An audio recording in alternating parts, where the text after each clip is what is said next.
성전 건축은 솔로몬의 통치에 있어서 아주 중요한 부분들을 차지하고 있고, 그리고 성경에서 솔로몬에 관한 기록을 적어 나갈 때에 이 성전 건축에 관한 내용들을 가장 중요하고 많이 다루게 됩니다.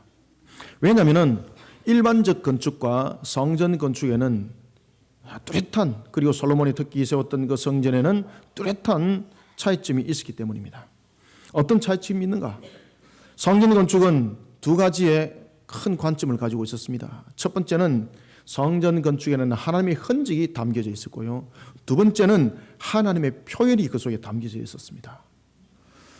하나님을 통해서 성전을 건축하면서 솔로몬은 하나님이 이스라엘을 얼마나 사랑한지를 알게 됩니다. 뿐만 아니라 그의 아버지 다윗을 통해서 이미 하나님께서 이스라엘을 얼마나 사랑한지를 알게 되는 것입니다. 그래서 성전 건축은 바로 이와 같이 하나님의 흔적을 담고 있었던 것입니다. 그러니 일반 건축과는 구별되는 특별한 흔적이 있는 겁니다. 그런가 하면 두 번째는 그 속에 하나님의 표현이 담겼습니다. 어떤 표현이 담겼는가? 바로 사무엘하 7장 하나님께서 다윗에게 말씀하신 그 언약의 성취가 바로 이 성전에 담겨져 있었던 것입니다. 다윗의 왕조를 영원하게 할 것이라는 하나님의 그 표현이 성전 건축을 통해서 나타나고 있었던 겁니다. 이런 중요한 성전 건축, 하나님의 흔적과 그리고 하나님의 표현이 담겨있는 이 성전 건축은 솔로몬에게는 또한 굉장히 중요했습니다. 왜냐하면 이 성전이, 그리고 성전 건축이 바로 하나님께서 솔로몬에게 줬던 기회였기 때문입니다. 하나님께서는 솔로몬을 향해서 하나님과 이스라엘은 결코 분리할 수 없다라는 것을 담고 있었을 뿐만 아니라 솔로몬을 통해서 내가 너에게 이와 같이 하면이라면서 기회를 주는 장면이 있는데, 그것이 바로 솔로몬의 성전 건축과 긴밀한 연결을 가지게 되는 것입니다. 이런 솔로몬은 통치를 전반기와 후반기로 우리가 나눠보면요, 전반기는 바로 하나님께서 주신 기회를 잘 붙들었던 그런 통치 기간이었다 보는데, 이때를 우리는 솔로몬의 축복의 시대라고 우리는 볼 수가 있습니다. 그런가 하면은 솔로몬의 후반의 통치 기간을 통해서는 우리에게 하나님께서 준 기회를 놓쳐버린 솔로몬, 따라서 이 솔로몬의 후반기의 통치를 가리켜서 저주의 시대라고 우리는 볼 수가 있는 겁니다. 그리고 오늘 또한 한 인물이 등장합니다. 그는 누군가 하면은 바로 자신의 아주 중심에 있었던 부하였습니다. 르호보암. 그런데 이 르호보암이 솔로몬의 눈에 아주 가시가 되는 겁니다. 솔로몬이 이 여로보암을 제거를 하려고 그를 물색을 하니까 이 여로보암이 눈치를 먼저 채고 애굽으로 도주를 해버렸습니다. 이런 속에 세월이 흘렀고 솔로몬이 BC 930년에 그의 아들 르호보암을 세우고 그는 하나님으로 부름을 받고 올라가게 되는 겁니다. 오늘 우리가 본문에 보면은 이와 같은 여로보암이라는 한 인물과 그리고 르호보암이라는 한 인물이 솔로몬의 후기를 마감을 하면서 이제 나라가 남과 북으로 갈라지게 됩니다. 이때 하나님께서 오늘 북이스라엘을 다스리는 한 사람인 여러분들이 방금 여러분들과 함께 읽었던 여로보암이라는 한 사람에게 기회를 줍니다. 하나님께서 그 기회를 준 것은 다윗의 언약을 이어가는 측면도 있었고, 동일하게 또한 하나님의 말씀에 순복하는 자는 어떤 축복을 받는가라는 것을 하나님께서 여로보암을 통해서 알게 하십니다. 오늘 우리는 인물 등장에 통해서, 여로보암이라는 이 인물의 등장을 통해서 하나님께서 그에게 주신 기회를 그는 어떻게 활용했는가를 잘 보시길 바랍니다. 그리고 또한 우리는 하나님께서 주신 그 기회를 통해서 이 여로보암을 통하여 우리는 오늘도 우리의 주신 기회, 하나님께서 우리에게 주신 이 기회를 어떻게 우리는 활용해야 되는가라는 것을 우리는 묵상을 해야 되는 것입니다. 저와 여러분들은 오늘도 하나님께 주신 기회 속에 우리는 살아가고 있습니다. 그것을 우리는 하나님의 주권적 통치 속에 살아가는, 하나님의 주관적 속에 살아가는 우리의 모습입니다. 또한 우리는 이런 하나님의 주권적 섭리 속에 통치 가운데 달려가는 우리의 모습 속에서 우리가 반드시 세워져야 될 것이 있는데, 그것은 뭔가 하면은 하나님께서 주신 그 기회입니다. 하나님께서 주신 그 기회를 우리는 어떻게 그 기회를 살려나가야 되는가? 우리는 솔로몬의 통치의 전반기와 후반기를 통해서 하나님께 주신 기회를 잘 살렸던 솔로몬의 그 전반기와 하나님께서 주신 기회를 살리지 못했던 그 후반기의 모습을 통해서, 또한 나라가 남과 북으로 갈라진 상태에 하나님께서 또다시 여로보암에게 준 그 기회를 통하여 우리에게 던지는 메시지가 있습니다. 우리는 이 오늘 메시지를 통해서 우리는 세 가지의 모습을 우리는 발견할 수 있어야 되는 것이고, 하나님께서 주신 기회를 우리는 어떻게 부여잡아야 되는가, 오늘 이 장면을 통해서 우리는 알아야 될 것이 있습니다. 그 먼저 첫 번째가 여러분들 무엇인가 하면요, 하나님께서 주실 기회는 우리 모두에게 준 기회라는 것을 여러분들 아셔야 됩니다. 왜냐하면 하나님께서 준 기회는 여로보암뿐만 아니라 르호보암에게도 있었고, 솔로몬뿐만 아니라 그의 아버지 다윗에게 있었고, 그리고 또한 사울에게도 동일하게 있었습니다. 모든 성경을 여러분들 망라해서 보십시오. 하나님께서 모두에게 기회를 줬다는 사실입니다. 그런데 문제는 우리가 이것을 가볍게 여기는 것이 문제가 되었던 겁니다. 우리는 하나님께서 주신 이 기회를 먼저 어떻게 바라볼 줄 알아야 되는가? 그리고 우리는 하나님께서 주신 기회를 우리는 어떻게 여길 줄 알아야 되는가? 그리고 이 기회를 어떻게 살려야 되는가? 오늘도 여러분들 하나님께서 여러분들에게 준 기회가 있습니다. 이 기회를 여러분들 어떻게 살려야 되겠습니까? 어떤 사람은 이렇게 말합니다. 인생은 세 번의 기회가 있는데 이 인생의 세 번의 기회를 놓치게 되면은 결국은 실망할 수밖에 없고, 결국은 패망할 수밖에 없고, 결국은 망할 수밖에 없는 길을 갈 수밖에 없다라고 말하지만은, 하나님께서는 우리에게 그렇게 말씀하지 않습니다. 인생은 세 번의 기회가 있다는 것이 아니라, 인생은 하나님께서 주신 기회를 어떻게 우리가 쟁취하고 어떻게 그것을 성화시켜서 열매로 맺을 수 있는가라는 것을 오늘 여로보암을 통해서 우리에게 가르쳐주고 있습니다. 저와 여러분들 하나님께 주신 기회가 있습니다. 우리는 이 기회를 어떻게 여러분 살려나가야 되는가? 먼저 우리가 25절 한번 읽어보겠습니다. 시작. 여로보암이 에브라임 산지에 세겜을 건축하고 거기서 살며 또 거기서 나가서 번외를 건축하고. 아멘. 자, 여러분들이 지금 읽었던 것 속에서 여러분들이 성경을 조금 아는 사람은 제가 지금 무슨 말을 하는지 짐작을 할 것입니다. 왜 앞에 것들을 성경을 읽지 않고 여로보암이 에브라임 산지에 세겜을 건축하고 거기서 살며 또 거기 나가서 번외를 건축하고 라는 것을 읽었는가라는 것입니다. 지금 하나님께서 이 오늘 읽었던 25절 전에 아히야라는 선지자를 통해서 하나님께서 여로보암에게 말씀하신 것이 있습니다.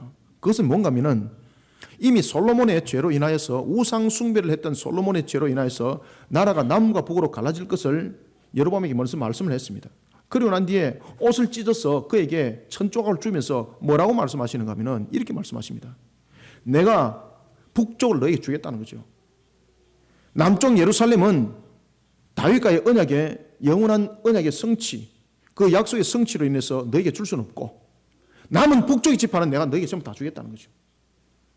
그러나 다만 하나, 너가 내 말을 듣고 나의 명령을 따르고 나의 법도와 규례를 다윗처럼 지키면은 내가 지금 북쪽 지파를 준 이 나라가, 이 땅이 영원한 너의 후손의 땅이 될 것이다. 다윗처럼 이렇게 말씀하고 있습니다. 그런데 오늘 본문에 보면 그런 여로보암이 제일 먼저 여러분들 했던 일들을 보십시오. 제일 먼저 여로보암이 했던 일들이 뭔가 하면 무엇을 샀습니까? 성을 샀잖아요. 성을. 그죠? 여러분 창세기를 한번 돌이켜 봅시다. 우리가 창세기에 두 인물이 있습니다. 한 사람은 가인이고 한 사람은 셋입니다. 가인은 그 아들 에녹을 낳고 무엇을 합니까? 성을 샀잖아요. 왜 성을 샀습니까? 불안하거든. 나를 지켜야 되겠고 가정과 가족을 지키기 위해서는 보호할 수 있는 형틀이 있어야 되는데 그것이 성이더라. 그래서 그의 아들 에녹을 낳고 난 뒤에 그 성을 짓고 아들의 이름을 따서 그 성의 이름을 에녹이라고 했습니다. 그런데 또 다른 하나 이름, 셋이라는 이름. 그는 바로 가인이 돌로 쳐 죽였던 아벨의 또 다른 씨. 셋은 그 아들 에노스를 낳고 무엇을 합니까? 성을 샀질 않습니다. 무엇을 합니까? 제단을 샀더라. 제단을. 그러면서 성경은 말하고 있습니다. 이런 속에 그들의 두 모습은 완전히 갈라졌더라.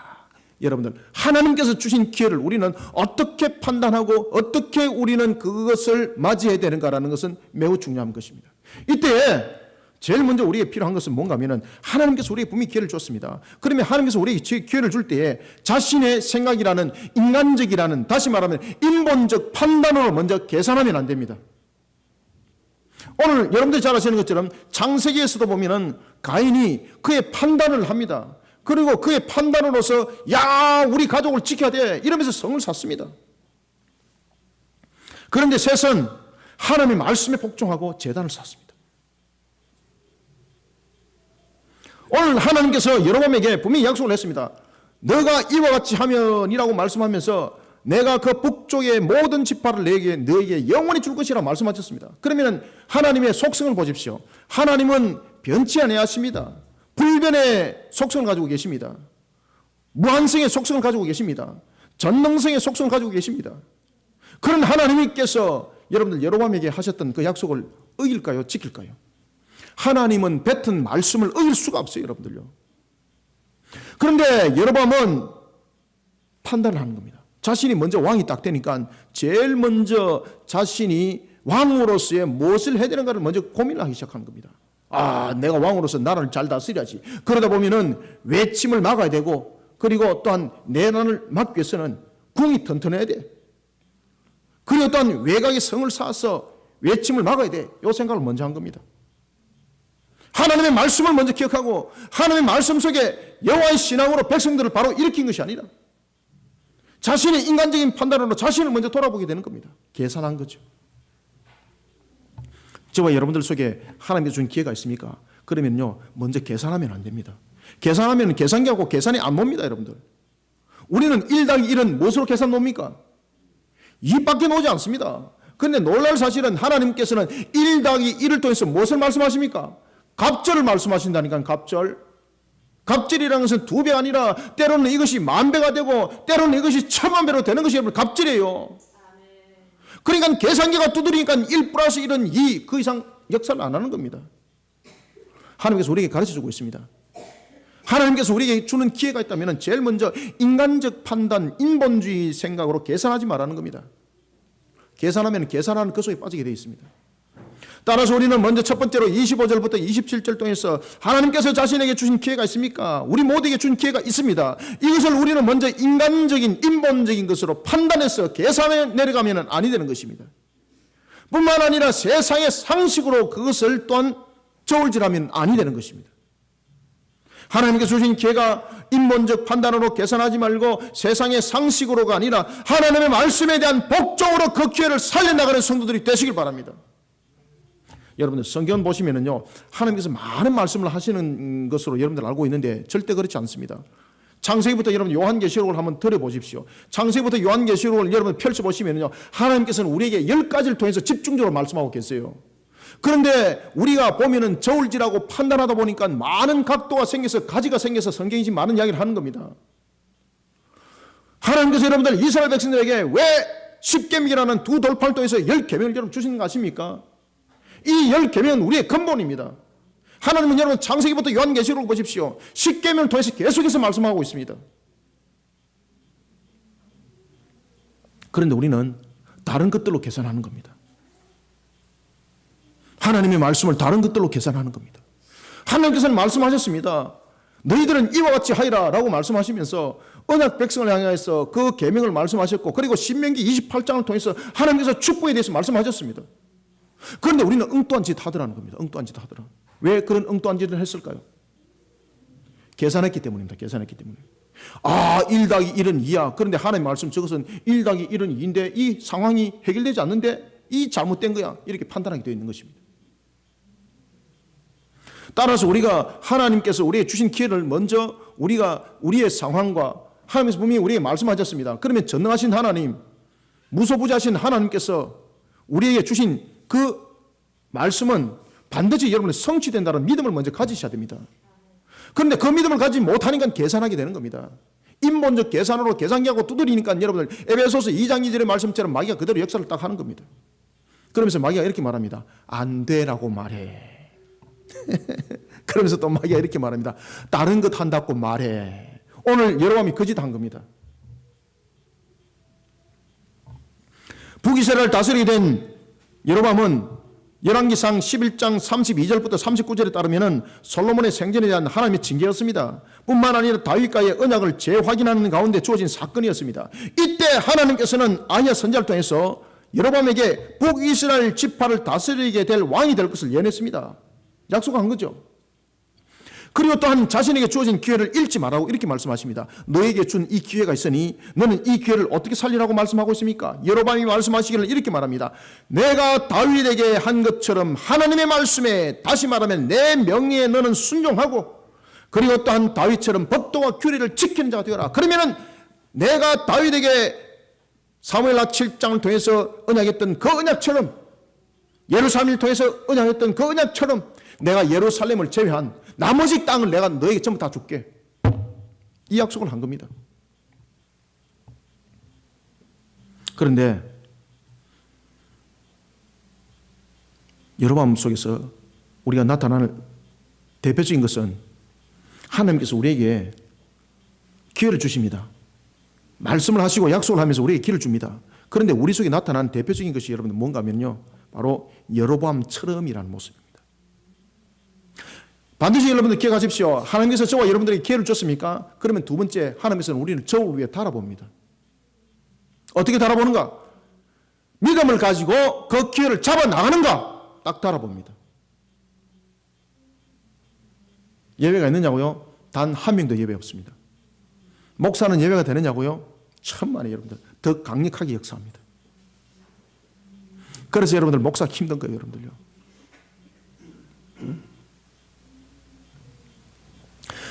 목사님은 좋겠어요. 하나님이 얼마나 사랑하시는지. 더 힘들어요, 여러분들요. 여러분들보다 더 힘들어요. 그래서 목사는 떠드는 연설자가 되는 것이 아니라 믿음을 가진 목사가 되어야 되는 것입니다. 연설자가 되는 목사 말 잘할 수 있습니다. 하나님 역사 안 일어납니다. 지금 여로보암이 딱 그런 모습입니다. 얼마나 능력이 있는지 모릅니다. 말 잘하고 통솔력이 있고, 요즘으로 말하면 인기 짱인 목사입니다. 그런데 놀랄 사실은 하나님의 약속의 말씀을 믿지 않더라는 겁니다. 그러면서 계산기가 두드리기 시작했습니다. 아니야, 내가 지금 무슨 짓을 하고 있어? 지금 내가 왕이 되었는데 먼저 수도를 세워야지.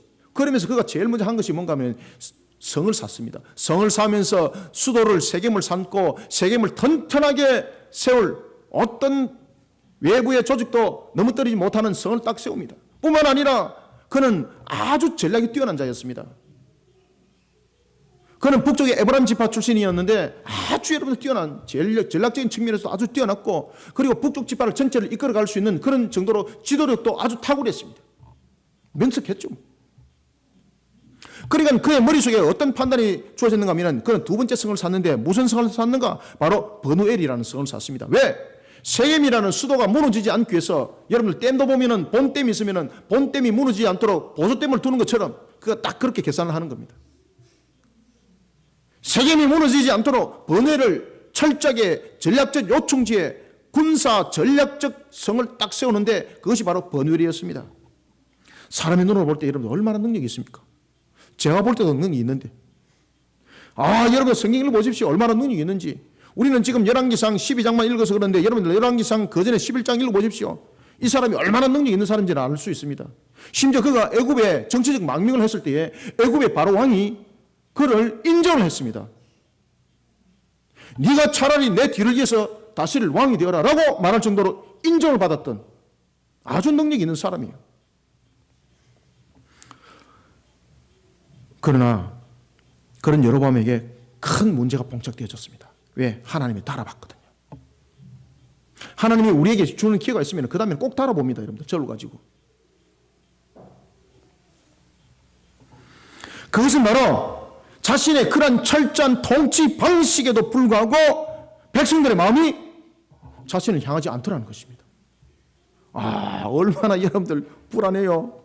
자기가 그렇게 철저하게 전략을 세우고 그리고 나라를 어떻게 다스릴 것인가라는 것을 갖다가 다 계획 속에 도면을 그려가지고 진행을 해 나가는데 백성들의 마음은 자신에게 오지 않더라는 것입니다. 얼마나 전전긍긍하는지.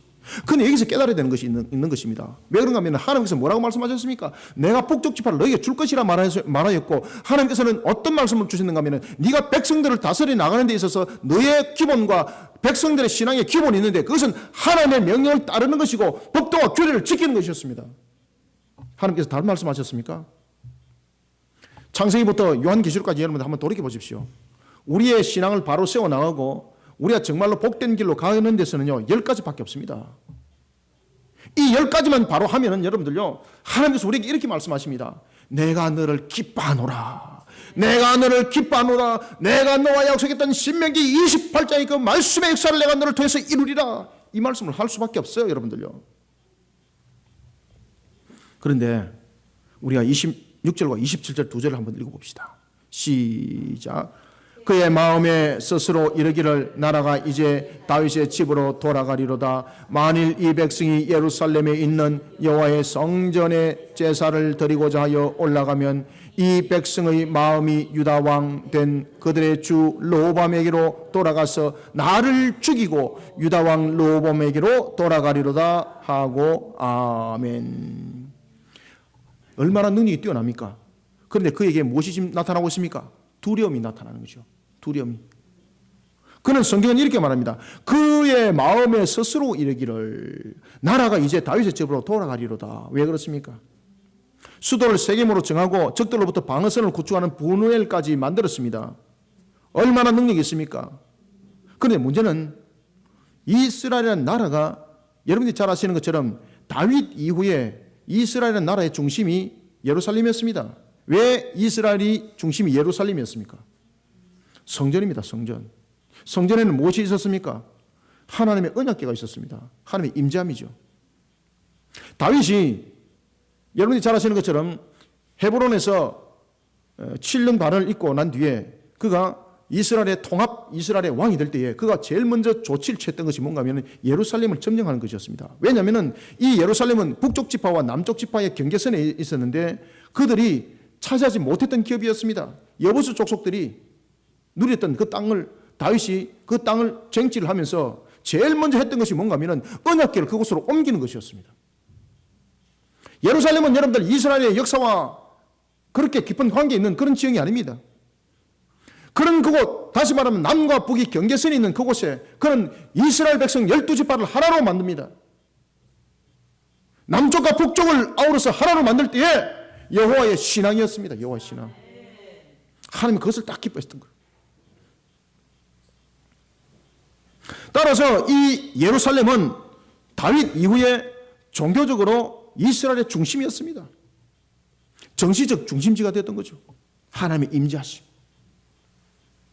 이스라엘이라는 나라는 비록 둘로 갈라졌지만은 예루살렘은 그대로 건재하고 있었기 때문에 여러분이 잘 아시고 있는 것처럼 예루살렘 백성들, 이스라엘 백성들은 언약 백성이요 하나님을 향한 그런 신앙으로 하나가 됐던 그런 민족입니다.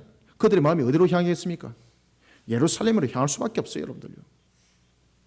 그런데 왜 여로보암이 전전긍긍하고 있을까요? 계산했다는 거죠. 하나님의 말씀을 먼저 생각한 것이 아니라 북쪽에 있는 사람이 남쪽으로 가게 되면 이들이 르호보암 편이 될 것이고 나중에 이들이 연합하고 이들이 동맹을 맺어서 또는 이들이 세력을 규합해서 나를 치는 또 다른 하나의 세력이 될 것이라 라는 그런 두려움에 사로잡힌 겁니다. 무엇을 먼저 기억하지 못했습니까? 하나님께서 말씀하신 그 약속의 말씀을 믿음으로 먼저 보지 못하고 먼저 자신이 계산한 겁니다. 상황을 먼저 판단한 겁니다. 여러분들 하나님께서 우리에게 기회를 줄 때에 항상 우리 속에 여러분들 깨달아야 될 것은 판단하지 마시길 바랍니다. 세상적인 어떤 인본적인 상식으로서 바라보지 마시길 바랍니다. 제일 먼저 중요한 것은 하나님께서 나에게 주신 그 말씀, 하나님께서 하신 그 말씀에 복종하는 자가 되시길 바랍니다.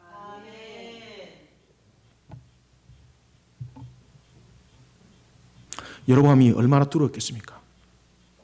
자신을 배반하고 다시 다윗의 왕조로 모두 돌아가 버리게 되면 나는 어떻게 되지? 나는 죽을 수밖에 없는 거야. 그런 두려움에 사로잡혔다 이 말입니다. 바보같이. 왜 그렇게 됐다고? 왜 그렇게 됐습니까? 바로 인본적 생각 속에 계산했다는 거죠. 판단했다는 거죠. 열왕기상 11장 38절에 보면 하나님께서는 여로보암에게 분명한 것을 약속했습니다. 무엇을 약속했습니까? 네가 내 종 다윗과 같이 내 율례와 명령을 지키면 남쪽 예루살렘을 다윗의 후손에게 주고 남은 북쪽의 모든 지경을 너희 후손에게 영원히 주리라고 약속했습니다. 그러면 답은 여기 나와 있는 겁니다. 그러면 그들이 북쪽에 있는 그들이 남쪽의 예루살렘으로 가더라도 전쟁건강할 필요 없는 거죠. 왜 그렇습니까? 그곳은 하나님의 임재함이 있는 곳이 아니겠습니까? 그럴 때에 신앙으로 하나가 되지만은 하나님께서 나라는 둘러삼는다는 이야기입니다. 하나님은 여러분들이 잘 아시는 것처럼 영원성을 가지고 계시는 그분은 불변하심의 속성을 가지고 계십니다. 하나님께서 말씀하신 그 말씀은 영원히 변하지 않는다는 이야기입니다. 우리를 통해서 하나님께서 약속하는 것이 있습니까? 영원히 변하지 않습니다. 그러면 우리 속에 나타나야 될 것은 여러분 판단하지 마시길 바랍니다. 저울질하지 마시길 바랍니다. 계산기 두드리지 마시길 바랍니다. 그 말씀에 순복하시길 바랍니다. 그래야만이 우리는 그 기회를 잡아 나가는 겁니다. 여로보암은 그 기회를 잡지 못했습니다. 오늘 우리는 이 여로보암의 모습을 제3자적인 관점에서 바라보면 큰일 납니다. 이 말씀은 하나님은 동일하신 하나님이십니다. 하나님은 현재와 과거와 미래가 없는 분입니다. 다시 말하면 이 말씀이 주신 이 말씀은 이때만 효력이 있는 것이 아니라 지금 이 시대도 동일하게 역사한다는 것을 먼저 바라보시길 바랍니다. 이런 영적 영안이 열려야 됩니다. 그래야만이 이 말씀 앞에 우리는 두려울 줄 알고 그리고 하나님께서 나에게 주신 기회를 난 어떻게 부여잡아야 되는가를 똑바로 알고 길을 찾아가는 겁니다. 여러분들 망해본 사람이 그 길을 잘 압니다. 저는 망해봤기 때문에 길을 잘 알고 있습니다.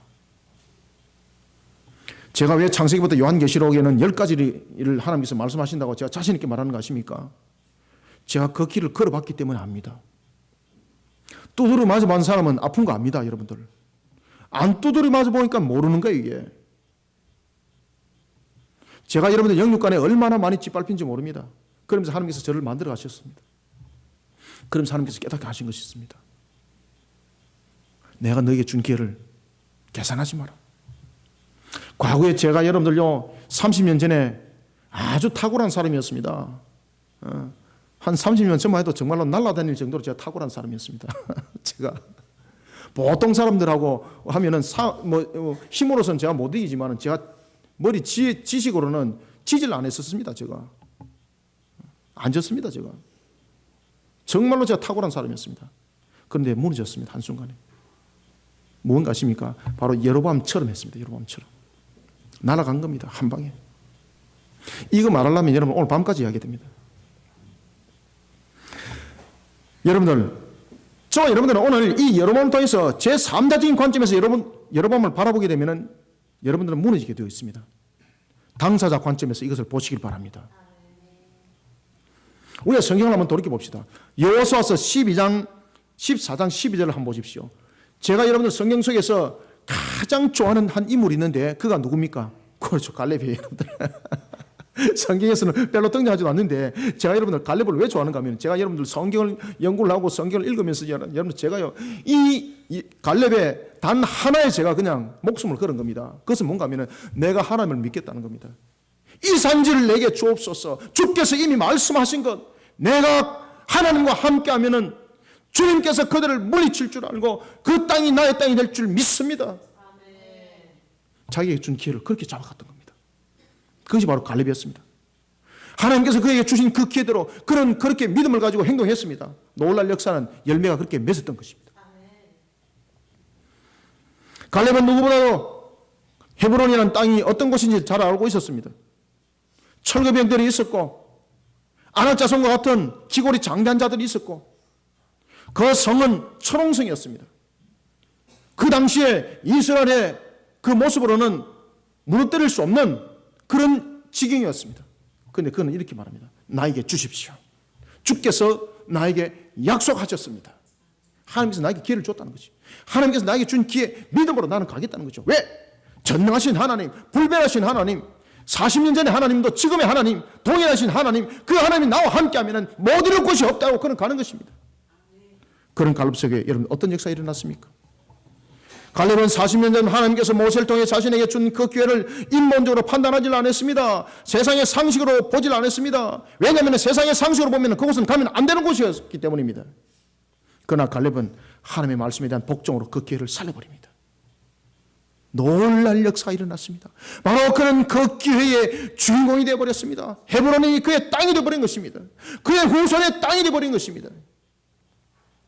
사랑하는 성도 여러분, 하나님께서 저와 여러분들에게 주신 기회를 인본적으로 판단해버리면 그 마음속에서 생겨나는 것은 근심과 염려밖에 없습니다. 여로보암처럼 이성을 앞세운 계산, 상식을 앞세운 판단, 하나님을 대적하는 자가 되게 딱 알맞습니다. 여러분들, 마귀가 데리고 놀기에 딱 알맞다 이 말입니다. 사랑하는 성도 여러분, 하나님의 말씀에 대한 복종으로 그 말도 안 되는 상황을 자신에게 주어진 기회로 만들어가는 우리 모든 성도들이 되시기를 소망합니다. 그 다음에 두 번째는 우리가 하나님께 주신 기회를 어떻게 우리는 쟁취하는 자가 되어야 되는가? 여러분, 기회는 쟁취해야 되는 거예요. 다시 말하면 기회는 투쟁한 속에서 일어나는 결론입니다. 감나무에 여러분들 감 따로 올라가야 되는 거예요. 그것이 하나님께서 우리에게 주신 말씀의 기회예요. 두 번째는 우리가 28절을 한번 읽어보겠습니다. 시작. 이에 계획하고 두 금송아지를 만들고 무리에게 말하기를 너희가 다시는 예루살렘에 올라갈 것이 없도다. 이스라엘아, 이는 너희를 애굽 땅에서 인도하여 올린 너희의 신들이라 하고. 아멘. 기가 막힌 짓을 했던 거죠. 따라서 우리는 두 번째, 여러분들요, 하나님께서 우리에게 준 기회가 있습니까? 그러면 제일 먼저 판단하지 마라 그랬죠. 그리고 하나님의 말씀에 복종하라 그랬죠. 그리고 두 번째는요, 왜곡된 신앙 만들지 마십시오. 그래서 십계명이 중요한 겁니다. 그래서 창세기부터 요한계시록은 계속해서 10가지를 이야기를 하고 있습니다. 우리에게 하나님께서 여러분들 준 기회가 있습니까? 그러면 두 번째 28절부터 3절 통해서 하나님께서 주신 기회를 왜곡된 신앙으로 만들어버리면 안 됩니다. 왜곡된 신앙으로 그것을 만들어버리지 말고 하나님을 향한 바른 신앙으로 자신의 열매를 만들어가 기회를 삼 자가 되시길 바랍니다.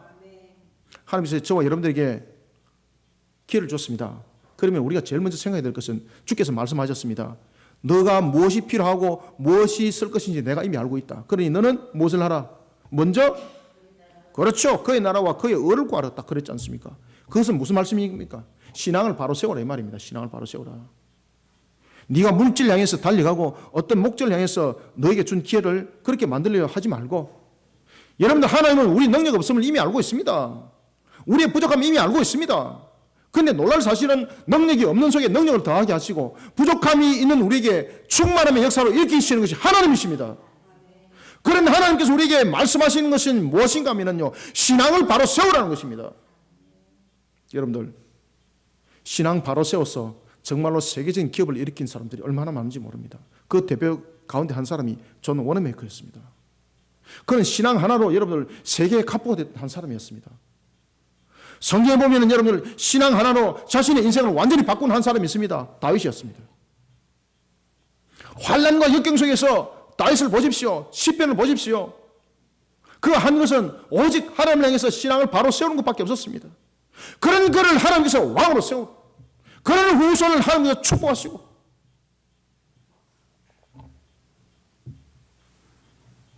하나님께 주신 기회를 왜곡된 신앙으로 만들지 마십시오.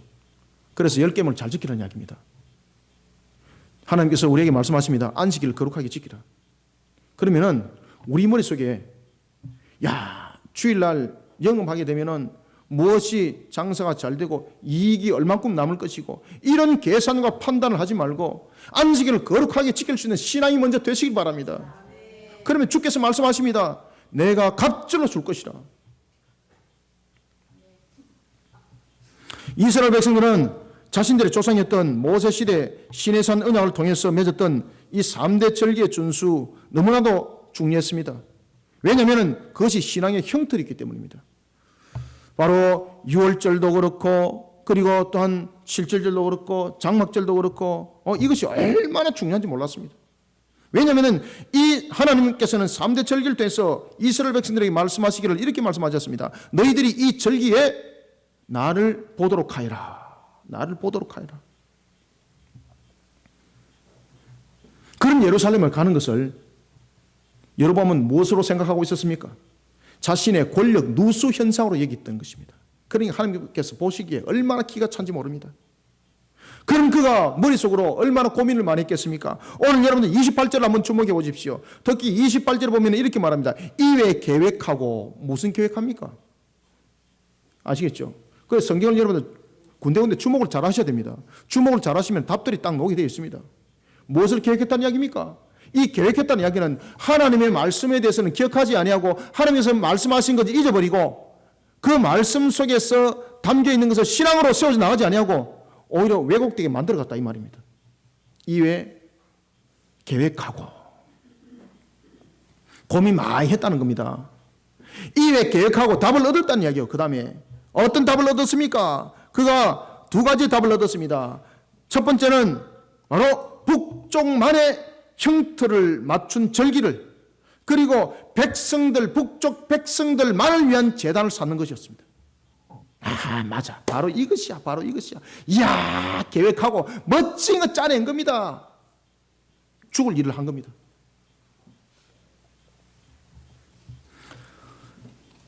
자신들만을 위한 제단을 만듭니다. 그 계획은 하나님 나라의 백성에게 주어진 신앙의 근본을 흔들어 버리는 것이었습니다. 하나님께 주신 기회를 살리지 못하고 오히려 그 기회를 왜곡된 신앙으로 만들어버린 그런 속에 자신의 살 길을 찾았는데 그것이 살 길이 아니었습니다. 바로 죽을 길이었습니다. 그리고 여러분들이 잘 아시는 것처럼 여로보암은 이런 결정 속에 나중에 자신의 후손이 모든 집안들이 모두 다 죽임을 당합니다. 단 한 명도 남지 않고. 재산은 남았냐고요? 종까지 그냥 싸그리 그냥 다 썰어버립니다. 아무것도 흔적도 없이 그냥 썰어버립니다. 비참하게 죽습니다. 그의 후손들이 비참하게 끝장나는 겁니다.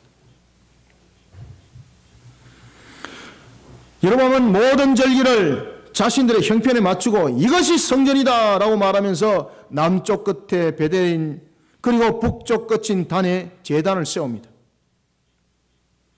예루살렘을 대신할 제단을 통해서 백성들에게 편리를 제공합니다. 그리고 금송아지 둘을 만듭니다. 하나는 어디에 뒀습니까? 베델에 두고, 하나는 어디로 둡니까? 단에 둡니다. 그런데 여러분들 잘 생각을 해보십시오. 여기다가 그는 어떤 짓까지 하는가 하면은 자신의 말을 듣지 않는 제사장들을 전부 다 잘라버립니다. 그리고 일반 평민들을 제사장으로 세웁니다.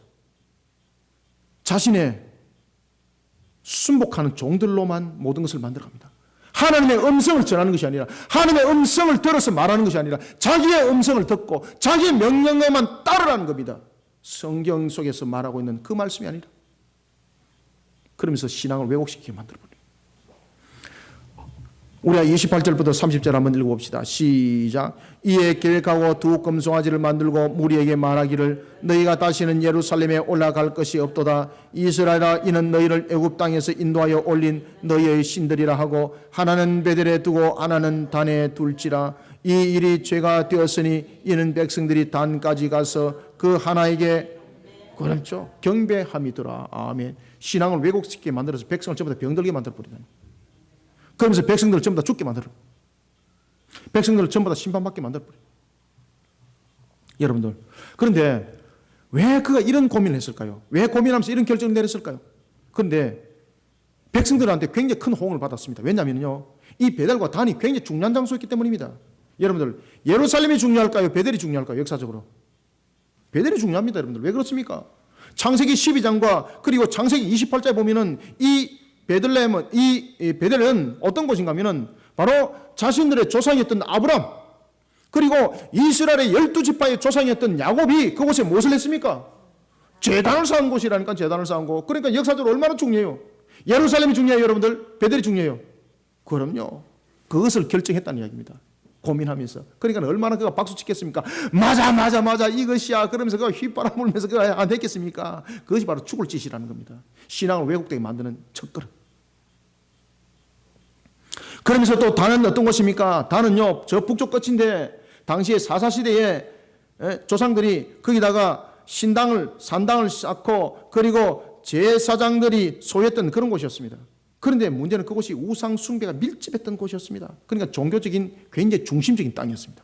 그러니 다시 말하면 이 베달과 단은 백성들에게 굉장히 익숙하고 백성들에게 호소력을 가질 수 있는 그런 장소였습니다. 어디보다? 예루살렘보다 말입니다. 베델이 중요해? 예루살렘이 중요해? 단이 중요해? 딱 백성들에게 딱 물어보면 백성들은 틀림없이 그렇게 대답할 것입니다. 과거의 조상들의 모습을 돌아볼 때 분명히 베델이었습니다. 이 베델과 단은 모두 종교적으로 유수가 깊은 그런 성읍일 뿐만 아니라 그들의 조상들과 깊은 관계가 있는 땅이었습니다. 그런 땅이 지형적인 측면에서도 남쪽 끝과 북쪽 끝을 딱 지배를 하고 있었습니다. 이 두 곳을 통해서 그는 신앙의 왜곡을 만들어갑니다. 그러면서 그는요 십계명을 딱 어기는 겁니다. 여러분은 하나님을 향한 커다란 두 가지 죄를 범하게 되는데 그 중에 하나는 먼저 첫 번째 제1계명이었습니다. 하나님은 말씀하십니다. 너는 나 외에 다른 어떤 신도 네게 두지 마라. 이것을 딱 어기는 겁니다. 그리고 또한 두 번째 그 어겼던 것은 바로 제2계명이었습니다. 하나님께서 말씀하십니다. 어떤 것들로도 너를 위하여 우상을 새기지 말라. 그것들에게 절하지 말라. 그것들을 섬기지 말라고 말씀하셨습니다. 그 계명을 딱 어기버는 거죠. 신앙을 왜곡되게 만들었습니다. 이해가십니까? 이런 여로보암은 성경 말합니다. 자기만 죄를 범한 것이 아니라 이스라엘 전부를 범하고 이스라엘 전부가 멸망에 이르는 길들을 가게 만들었다는 겁니다. 30절 한번 읽습니다. 시작. 이 일이 죄가 되었으니 이는 백성들이 단까지 가서 그 하나에게 경배함이더라. 아멘. 이러한 여로보암의 범죄는 북이스라엘 온 백성을 죄로 번져가게 만들었습니다. 성경은 말합니다. 이 일이 죄가 되었으니 이는 백성들이 단까지 가서 그 하나님께 경배함이더라. 하나님께서 주신 기회를 왜곡된 신앙으로 만들어버린 자가 아니라 하나님을 향한 바른 신앙으로 자신의 열매를 만들어 기회를 삼는 자들이 되시길 바랍니다. 사무엘하 22장 1절과 2절에 보면 한 인물이 등장합니다. 다윗입니다. 다윗은 여러분 어떤 자였습니까? 사람들이 그를 칭송하기를 사울은 1000명을 이길 수 있다면 다윗은 10,000명을 이길 수 있다라고 그의 능력을 그렇게 표현했습니다. 사람들로부터 칭송받았습니다. 그런 다윗이 사울로부터 억울함을 당했습니다.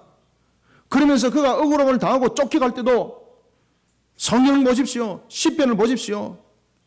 그런 왜곡된 모습 속에서도 사울처럼 왜곡된 신앙을 만들어가지는 않았었습니다.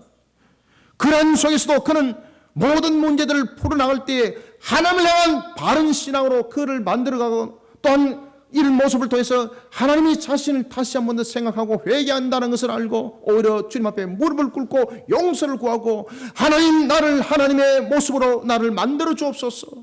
그도 물론 힘들었습니다. 지침이 있었습니다. 원망도 했었습니다. 그러나 그때마다 그는 하나님을 향해서 신앙을 바로 세워나갔던 것입니다.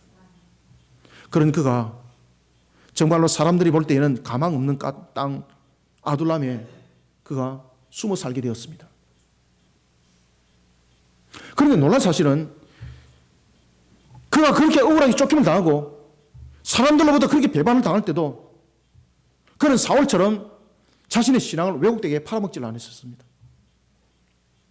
우리가 힘들고 좋을 때는 신앙을 말하지만 힘들 때는 신앙이 뭐있어 이러면서 다 던져버리는 그런 사람들 다윗을 기억하시길 바랍니다. 다윗은 아둘람에서 하나님 앞에 무릎을 꿇으면서 자신의 신앙을 바로 세워나갑니다. 이때에 놀랄 역사가 일어납니다. 하나님께서 그에게 사람을 붙여주는데 어떤 사람을 붙여주겠습니까? 능력 있는 사람은 하나도 안 붙여주는 거예요, 여러분들.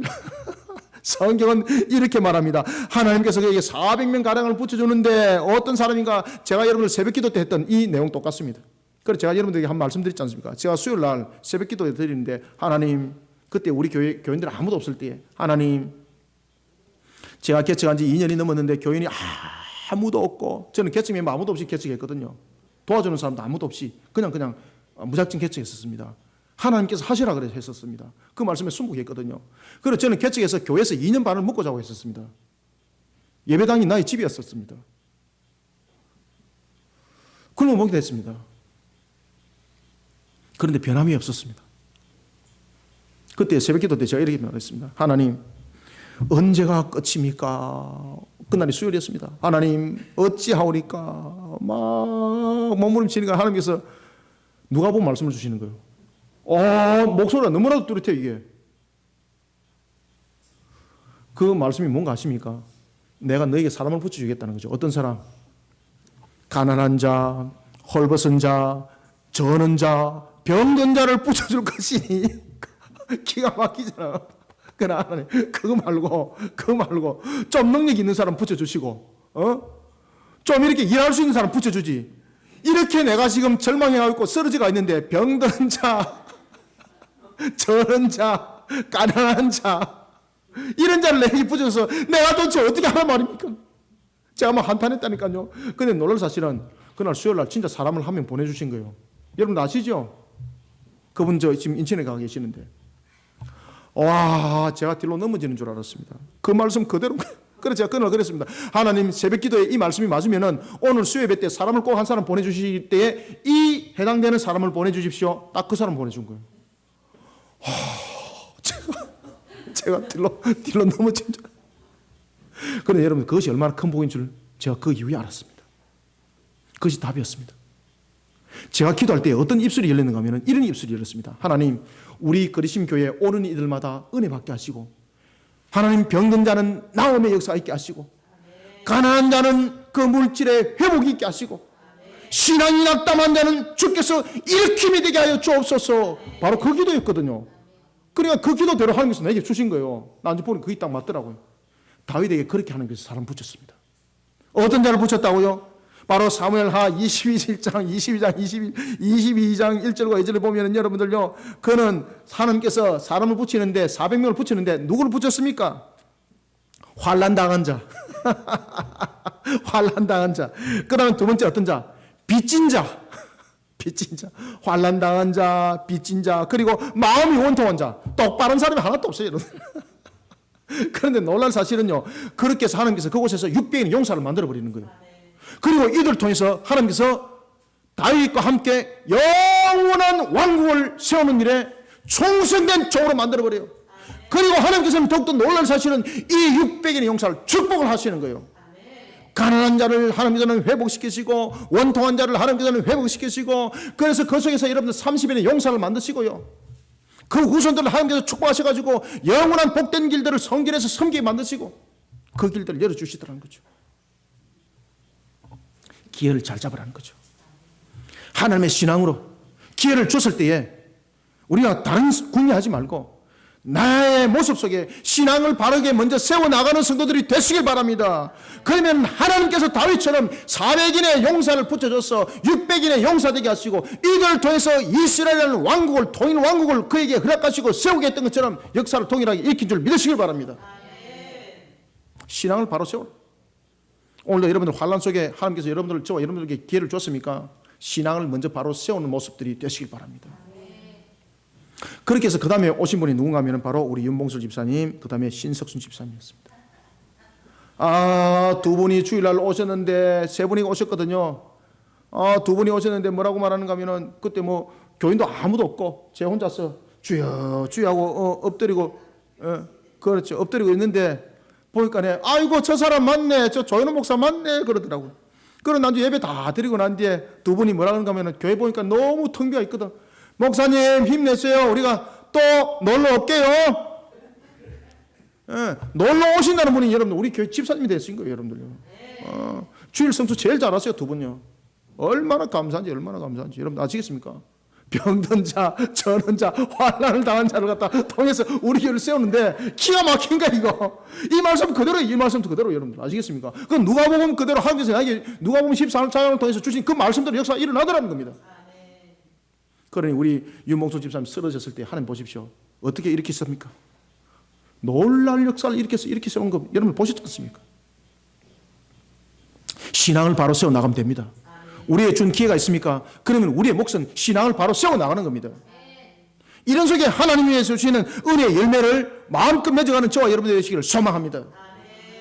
그러면은 우리가 세 번째, 우리가 31절 한번 읽어보겠습니다. 시작. 그가 또 산당을 짓고 레위 자손 아닌 보통 백성으로 제사장을 삼고. 아멘. 기가 막히죠, 그죠?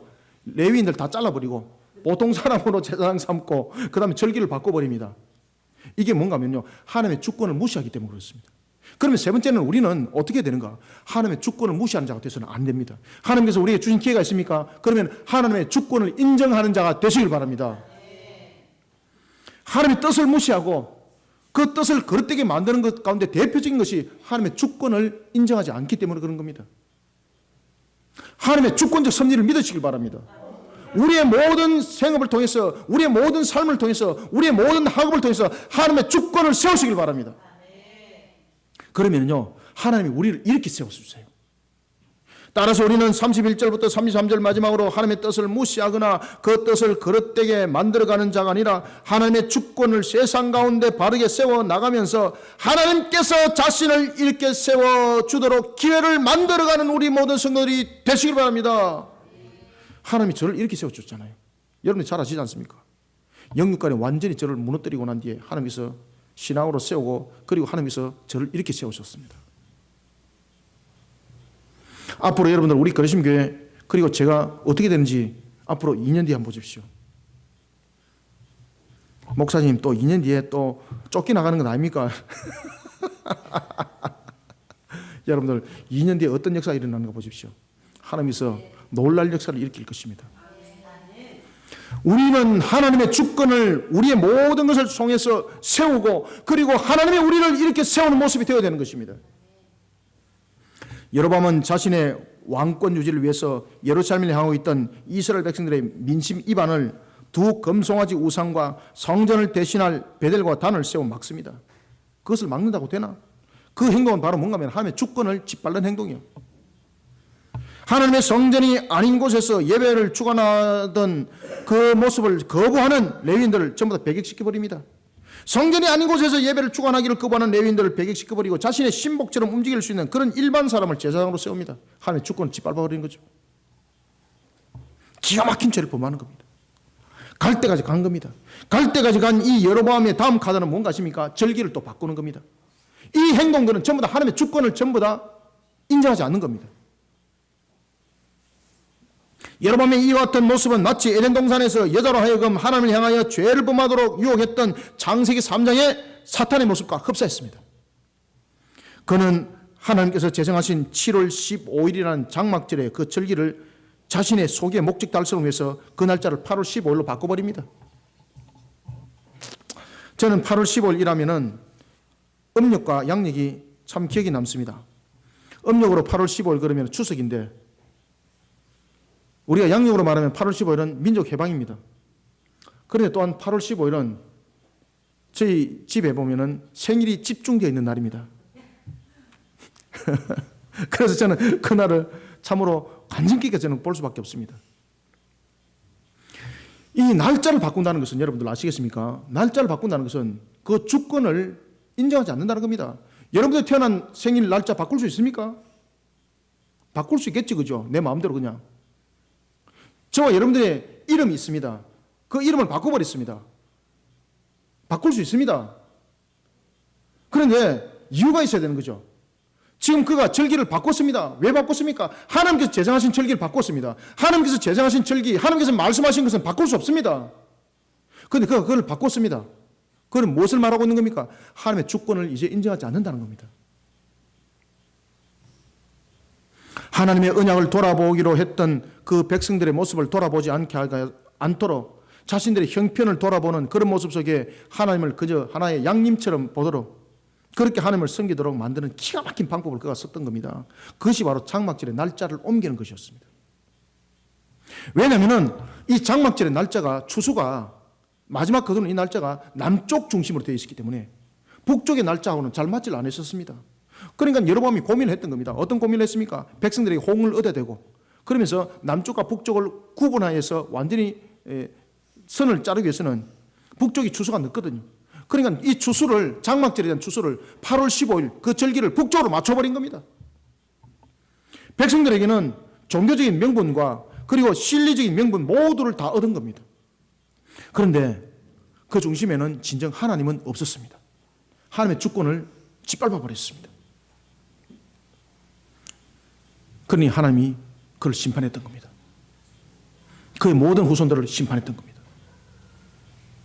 그런데 여러분들요, 이방인인데 하나님의 주권은, 하나님의 절대적인 주권을 통해서 하나님을 바라봤던 한 여인이 있었습니다. 그는 바로 이방인의 기생 라합이었습니다. 여호수아서 6장 25절을 보면은 비록 이방인이었지만은 하나님의 주권적 섭리를 믿었던 라합, 그는 여리고성이 무너지고 모두가 죽음의 문턱에 섰을 때도 하나님께서 그를 일으켜 세웠었습니다. 하나님의 주권적 섭리를 믿는 그를, 라합만을 일으킨 것이 아니라 그 주권적 섭리 속에 함께 동참했던 그의 모든 가족을 함께 하나님께서 일으켜 세웠습니다. 살려설 뿐만 아니라 함께 모든 것을 일으켜 세웠습니다. 그리고 라합은 바로 다윗의 모계의 혈통이 되겠던 겁니다. 하나님께서 일으킨 거죠. 하나님께서 일으킨 거죠. 뿐만 아닙니다. 또 한 이방인 여인이 있었습니다. 그 여인은 바로 룻이었습니다. 하나님의 주권적 섭리를 믿는 그를 하나님께서 일으키시고 그를 또한 다윗의 모계의 혈통이 되겠습니다. 사랑하는 성도 여러분, 하나님의 뜻을 무시하거나 그 뜻을 그릇되게 만들어가는 자 아니라 하나님의 주권을 세상 가운데 바르게 세워나가면서 하나님께서 자신을 일으키도록 그 기회를 만들어가는 우리 모든 성도들이 되시기를 주님의 이름으로 축원합니다. 말씀을 맺겠습니다. 하나님께서 다윗과 솔로몬 그리고 그의 아들 르호보암뿐만 아니라 북쪽 에브라임 지파였던 여로보암에 이르기까지 기회를 주신 것처럼 우리 모두에게도 하나님께서 동일하게 기회를 주고 계시다는 사실을 먼저 깨닫는 영적 안목이 생기기를 축원합니다. 영적 안목이 생기지 못하면 하나님께서 나에게 좀 기회를 주는지 안 주는지도 모르고 있는 겁니다. 영적 안목이 열리기를 축원합니다. 이 영적 안목이 열릴 때에 우리의 또 다른 하나의 모습은 하나님께 주신 기회를 인본적으로 판단하지 말자는 겁니다. 계산하지 마시고 상식이 아니라 오늘도 하나님께 주신 말씀에 순복하며 달려가는 우리 모든 성도들이 되시기를 소망합니다.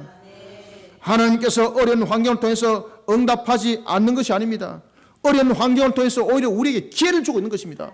여러분들이 어려운 상황들이 있습니까? 힘든 상황들이 있습니까? 하나님께서 우리에게 주신 기회입니다. 신앙으로 세워지라고 우리에게 주는 기회입니다.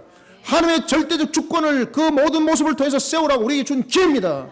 이 기회를 통해서 하나님께서 여러분들을 일으키 세우는 역사가 나타나기를 축원합니다. 이런 속에 우리의 모습들 오늘도 주신 기회를 항상 감사함으로 깨달아 알고 오늘도 하나님께 주신 기회가 나에게 놓아진 이 기회가 오늘도 여러분을 통해서 우리에게 주신 말씀인 것을 알고 이 말씀을 삼가 잘 묵상하고 깨닫고 하나님의 이름으로 오늘도 내가 신앙의 안목으로 나의 모습을 바르게 세워나가는 우리 모든 성도들이 되시기를 주님의 이름으로 축원합니다. 살아계신 아버지 하나님, 주님의 은혜를 감사드립니다. 눈에는 보이지 않지만 살아계신 하나님, 오늘도 우리를 이끄시고 다스리심을 믿습니다. 하나님께서 주신 기회를 통하여 우리의 주신 말씀, 우리의 먼저 신앙을 주님 앞에 바로 세워나갈 때 인본적 판단과 계산의 모습이 아니라 말씀에 먼저 순복하는 자가 되기를 원하고, 또한 주께서 우리에게 주신 말씀대로 우리가 주의 뜻을 세워나갈 때에 어찌 우리가 주님이 나를 모른다 말할 수가 있겠습니까? 눈에는 보이지 않지만 살아계신 하나님이 오늘도 우리를 통하여 역사할 때 다윗을 기억했던 것처럼 우리에게 그러한 동일한 역사가 일어날 줄 믿습니다. 어떤 환경 속에서도 우리가 신앙을 바르게 세워나가는 걸음이 되게 도와주옵소서. 우리의 부족함을 아시고 연약함을 아시는 하나님, 또한 우리가 하나님의 주권을 섭리를 세워나가는 데 있어 그리하여 하나님이 우리를 이렇게 세우는 걸음들이 되게 하여 주시옵기를 원합니다. 눈에 보이지 아니하지만 이런 모습을 우리는 믿음으로 안고 달려갈 수 있도록 성령님 도와주시고 오늘도 영적 안목을 가지고 주신 말씀을 깨달아 알게 하여 주시옵소서. 다만 하나 또한 바라고 남는 것은 하늘의 문을 열어사 종에 증거되었던 말씀이 우리 모든 성도들에게 주님의 능력이 되게 하여 주시기를 원합니다. 이 한날에선 금의 말씀이 되게 하여 주시고 또한 복된 소낙비의 말씀이 되게 하여 주시옵소서. 심령 속에 신앙에 바르지 못한 것을 통해서는 이 한날에선 금의 말씀이 되게 하시고 또한 신앙의 틀을 이루고 있는 것 속에서는 오늘 주신 말씀이 복된 소낙비가 되어서 모두를 일으키는 생명의 말씀 되게 하여 주옵소서. 말씀으로 오늘도 결실을 열매 맺고 그 안속에 하나님께 주신 기회를 살려나가는 우리 모든 성도들 축복의 통로의 그 중심에 세워 나가게 도와주시옵소서. 예수님의 이름으로 기도드리옵나이다. 아멘.